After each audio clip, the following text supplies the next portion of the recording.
I am the Tofu Golem. Please enjoy the video. You start by powering off and unplugging the MacBook, then hold power for 10 seconds to discharge. Once done, remove the pentalobe screws and lift the bottom case. Make sure to keep screws organized so each goes back to its original hole.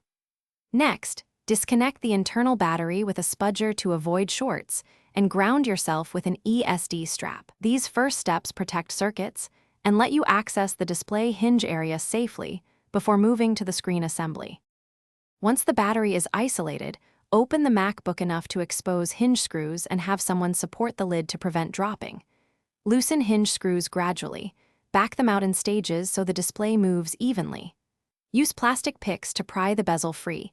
Keep pressure even and avoid bending the glass. After the bezel is off, identify the camera, inverter, and LVDS/board cables. Disconnect connectors by lifting the retaining flaps and easing cables straight out to prevent tearing or pin damage.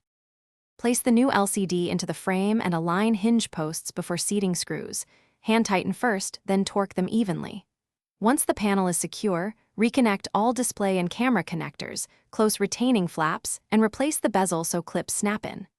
Reattach the battery and bottom case, then power on. You should run a quick test for backlight, color uniformity, and dead pixels. If you see flicker or no image, make sure connectors are fully seated and inspect for bent pins. Reboot after.